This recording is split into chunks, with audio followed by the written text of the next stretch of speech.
नमस्कार, मैं Dhananjay Kumar, the public India में आपका स्वागत है। राष्ट्रपति के अभिभाषण पर कल राहुल गांधी ने जबरदस्त भाषण किया। जबरदस्त इस मामले में कि सबका आकलन कर दिया, पीछे का भी बता दिया और आगे क्या होना चाहिए वो भी सामने रख दिया। एक तरह से कहिए कि समालोचना कर दी और एक विजन जो होता है, एक दृष्टि होती है, भारत कैसे आगे बढ़ेगा, उसको लेकर के बात की उन्होंने। अंग्रेजी में बोला और बढ़िया बोला, जबरदस्त बोला, इसको कहते हैं, बहुत कॉम्पैक्ट बोला। हालांकि सरकार के लोग, उनके मंत्री चीन को लेकर के बड़ा ये हुए कि आप जो तथ्य रख रहे हैं वो सही नहीं है। राहुल गांधी ने कहा कि जो मैं तथ्य रख रहा हूं अपनी तरफ से नहीं रख रहा हूं, बल्कि इस देश की जो सेना है उसने भी कहा है, और कहा है कि कितनी जगह अक्वायर कर लिया है चीन ने हमारा। उसके अलावा 4,000 किलोमीटर, 4,000 स्क्वायर किलोमीटर जमीन पर चीन काबिज है। राहुल गांधी ने कहा कि प्रधानमंत्री मोदी जी ने तो इसे खारिज किया था, लेकिन सेना ने कहा कि ऐसा हुआ है। विपक्ष के नेता जब बोल रहे होते हैं तो लोकसभा अध्यक्ष भी बोलने लगते हैं। उन्होंने कहा कि तथ्य रखिए। राहुल गांधी ने कहा कि तथ्य क्या रखना है, तो सेना ने रख दिया है, हम उसी बात को दोहरा रहे हैं। उसके अलावा राहुल गांधी ने आज जो जिक्र किया उसमें कहा उन्होंने कि ये जो चुनाव आयोग पे आरोप लगाया, आरोप हालांकि उन्होंने नहीं कहा कि आरोप नहीं है, लेकिन उसको हम आरोप ही समझते हैं। उन्होंने कहा कि लोकसभा चुनाव में महाराष्ट्र में इंडिया ब्लॉक को जीत मिली थी, लेकिन विधानसभा चुनाव में परिणाम अलग आए, चूंकि 70 लाख नए वोटर जोड़े गए। हिमाचल प्रदेश की जितनी आबादी है उतने वोट जोड़ दिए गए, और जितने 5 साल में जोड़े गए थे, जितने वोटर जुड़े थे महाराष्ट्र में, उतने वोटर 5 महीने में जोड़ दिए गए। शिरडी की एक बिल्डिंग में तो 7,000 नए वोटर ऐड हो गए।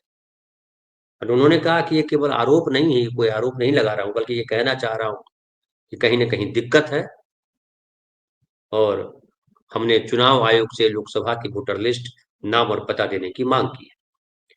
और कहा कि नए वोटर अधिकतर उन विधानसभा सीटों पर जोड़े गए थे जहां बीजेपी का सफाया हो गया था। ये डेटा हमारे पास है। तो भले उन्होंने कहा कि हमने आरोप नहीं लगाया है, लेकिन ये जो सवाल है वो आरोप की तरह है, और आरोप गंभीर आरोप है। उन्होंने ये भी कहा कि चुनाव आयुक्त का चयन प्रधानमंत्री, विपक्ष के नेता और मुख्य न्यायाधीश को करना था। मुख्य न्यायाधीश को क्यों हटा दिया प्रधानमंत्री ने, इसका भी जवाब मिलना चाहिए। उसके अलावा चीन के मुद्दे पर जो है राहुल गांधी ने और कहा कि चीन जहां आज है, हम उससे 10 साल पीछे हो गए हैं, और हमें इस पर काम करने की जरूरत है। राहुल गांधी ने कहा कि कंप्यूटर को हम लेकर के आए थे, कांग्रेस पार्टी कंप्यूटर लेकर आई थी, तब उसका मजाक उड़ाया गया था। हालांकि वाजपेयी जी का हम सम्मान करते हैं, और वाजपेयी जी भी थे उसमें, वही लीडर थे। लेकिन आज क्या बिना कंप्यूटर के बिना जीवन है? और भारत में गूगल, फेसबुक, इंस्टाग्राम हमारा डेटा इकट्ठा कर रहे हैं। भारत के पास कोई डेटा नहीं है, अमेरिकी कंपनी के पास डेटा है। हमें बच्चों के स्कूल में बैटरी, ड्रोन, रोबोट स्ट्रक्चर के बारे में जानकारी देनी चाहिए। शिक्षा व्यवस्था को लेकर के बात की। उन्होंने कहा कि चीन के पास बैटरी, रोबोट, ऑप्टिक्स, बीते 10 सालों में हम कितना पीछे हो गए। और इस बात को लेकर के उन्होंने कहा कि जो 90 के बाद जो देश में काम होना चाहिए वो नहीं हुआ, और उसमें यूपीए सरकार को भी उन्होंने दोषी ठहराया, और कहा कि हमने कंज्यूमर पे तो ध्यान दिया, लेकिन प्रोडक्शन पे ध्यान नहीं दिया, और उसी का खामियाजा हम भुगत रहे हैं। हमारे युवाओं के पास रोजगार नहीं है, और दुख की बात है कि रोजगार पर चर्चा हम नहीं कर रहे हैं। तो राहुल गांधी ने रोजगार पे की बात कही, और कहा कि रोजगार क्रिएट नहीं किया गया पिछले लंबे समय से। उसमें अपनी सरकार को भी कटघरे में खड़ा किया उन्होंने। और राहुल गांधी ने कहा कि जो राष्ट्रपति ने जो बोला वो लंबे समय से बोल रही है, हम बैठे बैठे सुन रहे हैं, अब पुरानी बातों को दोहराती रहती हैं राष्ट्रपति। सरकार ने ये किया, सरकार वो कर रही है, लेकिन उससे बाहर निकलने की ज़रूरत है। और जो मैन्युफैक्चरिंग सेक्टर में जो गिरावट आई है, उसको सँभालना पड़ेगा। और अक्सर नरेंद्र मोदी जी कहते हैं कि मोबाइल में हम देखिए फला मोबाइल बनाते हैं, फला मोबाइल बनाते हैं, इतनी इंडस्ट्री लग गई है मोबाइल को लेकर के। लेकिन राहुल गांधी ने कहा कि जो मोबाइल है वो असेंबल हो रहे हैं, हम चीन को टैक्स चुका रहे हैं। बिल्कुल सही है। यहाँ किसी मोबाइल का निर्माण नहीं होता है, वहाँ के पार्ट्स मंगाए जाते हैं चाइना से, और यहाँ मोबाइल बनाए जाते हैं, असेंबल किए जाते हैं। उसके अलावा उन्होंने कहा कि ये जो मेक इन इंडिया का जो आइडिया प्रधानमंत्री ने दिया, वो आइडिया बहुत बढ़िया था, लेकिन उस पर काम नहीं हुआ, और मेक इन इंडिया के मामले में सरकार फ्लॉप रही। और मेक इन इंडिया के मामले में क्यों फ्लॉप रही, राहुल गांधी ने उसको डिटेल में तो नहीं बताया, लेकिन इसको इस तरह से समझिए कि जो भारत में जो श्रम है, चीन जो जहां आज पहुंचा है, उसमें श्रम का बड़ा रोल है। हमारे देश में जो है वो कम्युनिस्टों को गाली देने की प्रथा है। दुनिया में कम्युनिस्ट थे वो पहले, कम्युनिस्ट विचारधारा ही थी जिसने श्रम के महत्व को पहचानने के लिए कहा। और इसमें जो मार्क्स का नाम आता है, एंजल्स का नाम आता है, वो श्रम की वजह से, कि श्रम को दुनिया ने पहचाना, अंडरलाइन किया कि पूंजी तो है जरूरी, लेकिन उससे भी कम जरूरी श्रम नहीं है। और श्रम जो है उसका भी, उसकी आइडेंटिटी है, वो मालिक है। और जो लेबर काम करते हैं, लेबर का मतलब क्या है? लेबर का मतलब कि सिर्फ जो है जो शरीर से काम करते हैं वही नहीं है। लेबर का मतलब वो भी होता है जो दिमाग से काम करते हैं, जो किसी के यहाँ नौकरी करते हैं। आज हमारे देश में देख लीजिए कि नौकरी पाने के लिए होड़ मची है। हम अगर बिहार उत्तर प्रदेश की बात करें तो सब कोई नौकरी करना चाहते हैं, सरकारी नौकरी करना चाहते हैं। जो पढ़ लिख गए हैं वो प्राइवेट नौकरी करना चाहते हैं, अमेरिका जाना चाहते हैं, लंदन जाना चाहते हैं, जा रहे हैं बच्चे। तो वो क्या है? वो श्रम है। वो किसी बड़ी कंपनी में, चाहे गूगल में नौकरी करें। हम बड़े गर्व से कहते हैं कि गूगल का सीईओ जो है इंडियन है, फेसबुक का सीईओ फलाना है, एक्स का सीईओ फलाना है, लेकिन उसका मालिक कौन है? भारत ने आदिम काल से कही लीजिए इसको, कि हमने श्रम की कीमत नहीं पहचानी। हम शास्त्र की बात लगातार कहते हैं, और कहते हैं महान धर्म के हम मानने वाले हैं, महान धर्मावलंबी हैं। हमारे धर्म में श्रम की कीमत नहीं की गई। और जो श्रमिक वर्ग है उसको अछूत कहा। जो शिल्पकार हमारे देश में थे उनको नीच कहा, उनको शूद्र कहा गया। बड़ा अच्छा आज एक हमारे साथी ने प्रोग्राम में कहा कि तलवार बनाने वाला लुहार जो है वो नीच कहलाया हमारे समाज में, और जो तलवार बनाने वाला था, वो जो तलवार चलाने वाला था, वो क्षत्रिय कहलाया। क्या जो तलवार बना सकता है वो तलवार चला नहीं सकता? बहुत गंभीर बात है, इसको समझना चाहिए। और तमाम हमने आज भी देखिए कुंभ में जो हो रहा है, जो साधु संत हैं उनके लिए क्या व्यवस्था है। साधु संत तो छोड़ दीजिए, जो जीवन से निकल के बाहर आए हैं, वो जो भागवत कथा और फलाना कथा और ढिमाका कथा कथा जो पढ़ करके तूंद बड़ी करके बैठे रहते हैं, वो कह रहे हैं वही धर्माचार्य। उनके लिए देखिए तमाम व्यवस्था है, तमाम वीआईपी ट्रीटमेंट है। मुख्यमंत्री से लेकर प्रधानमंत्री सजदा करते हैं। और जो श्रमिक है, आप कोरोना काल याद कीजिए। कोरोना काल में किस तरह से मजदूरों को सड़क पे चलने के लिए मजबूर कर दिया था नरेंद्र मोदी सरकार ने। आप वो भी याद कीजिए, नोटबंदी भी याद कीजिए। जो बैंकों के लाइनों में लगे लोग थे वो कौन लोग थे?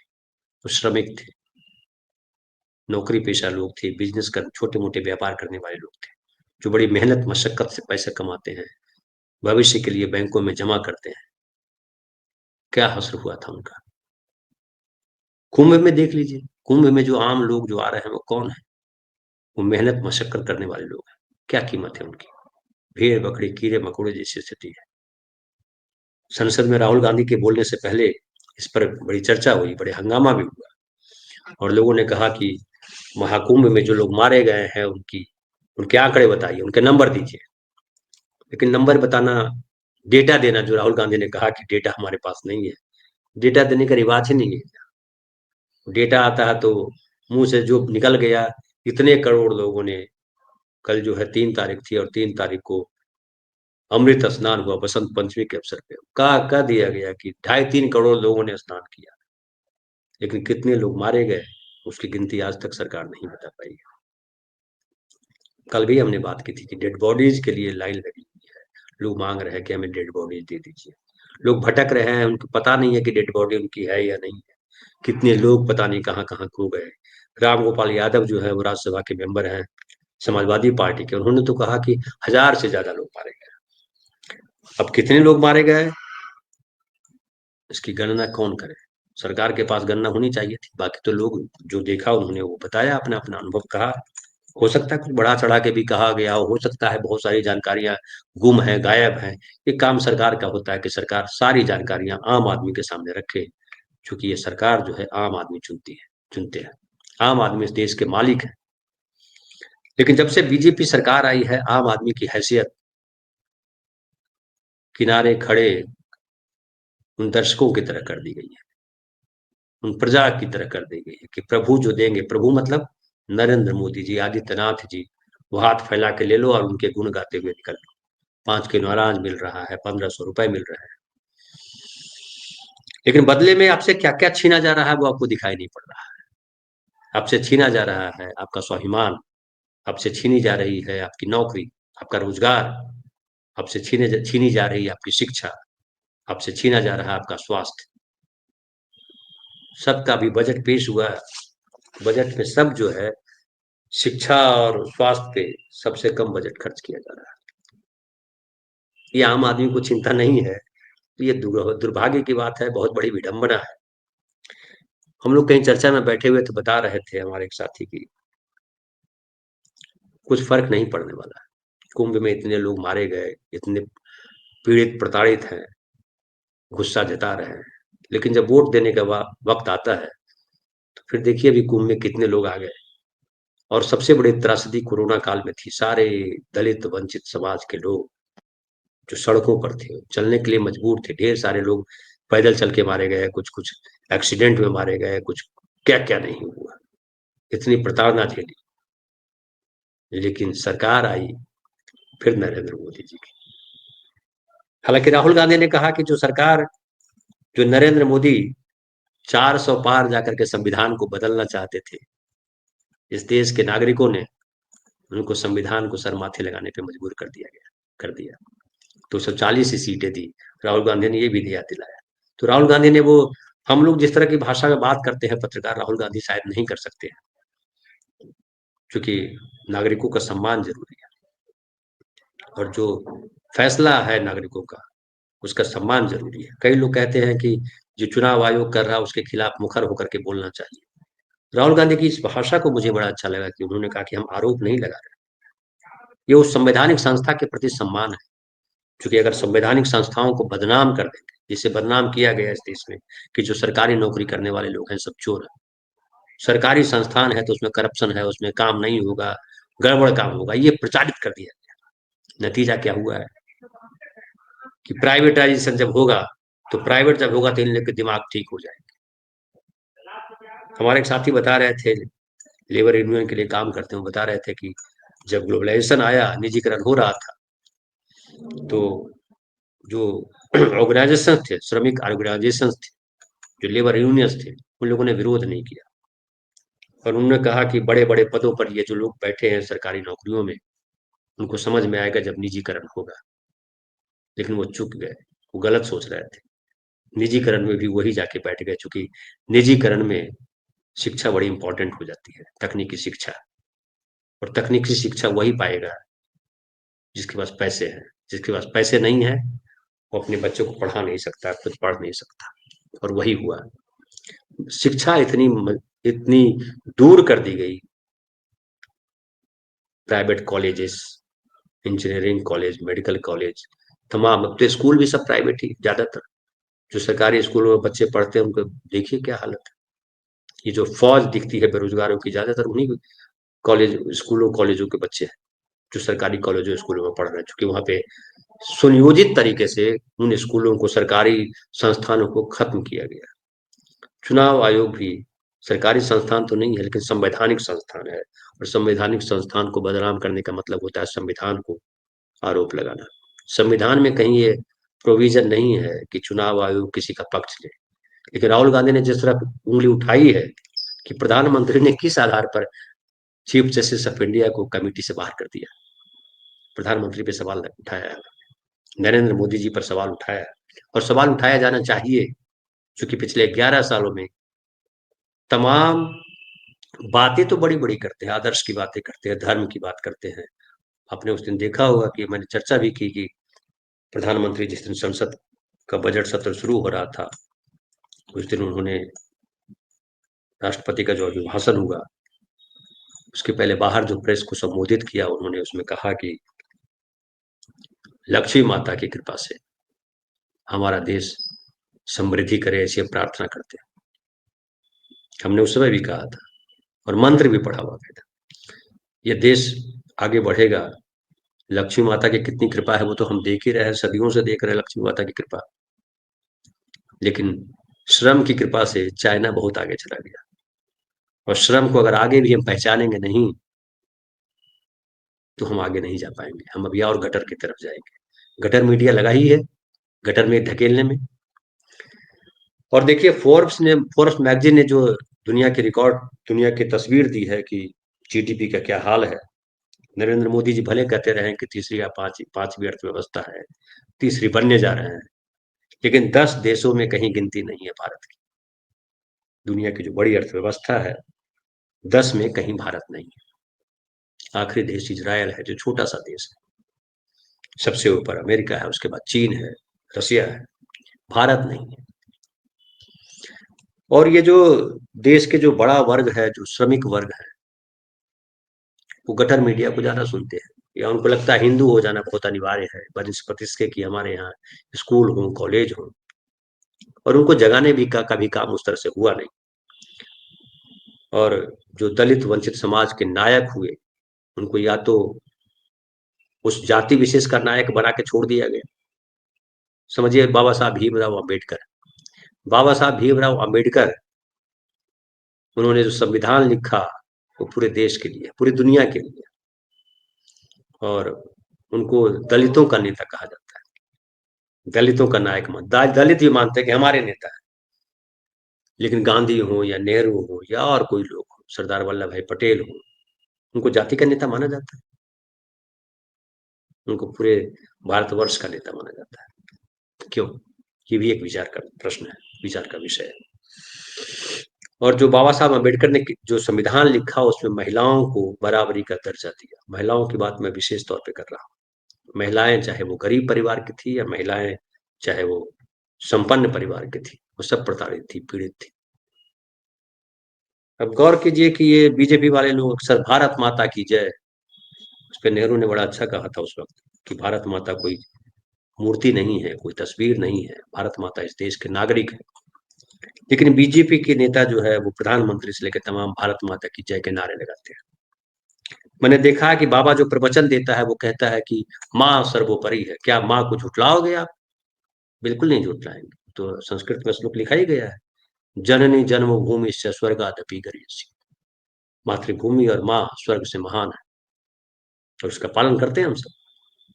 लेकिन माँ क्या आजाद है? शरद यादव ने एक बार कही कहा था कि हमारी माएं गुलाम हैं, इसलिए हम गुलामी के खिलाफ बोलते नहीं। माता महान है, लेकिन पिता मानते हैं माता को महान? ये जरा सवाल कीजिए अपने आसपास, आप अपनी अपनी माओ को देखिए। माँ तो बिल्कुल महान है, उसको हमें जन्म दिया, 9 महीने गर्भ में रखा, दूध पिलाया, अपने तमाम ऊर्जा तमाम सुख हमको दिए कि बेटा बड़ा हो जाए। लेकिन बेटे ने क्या दिया माँ को?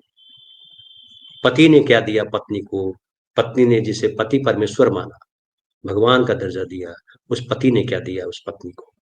हमारी माओ को क्या मिला? क्या हमारी माँ हमारे पिता से आगे है? ये सवाल है, और इस सवाल के साथ मैं छोड़े जा रहा हूँ।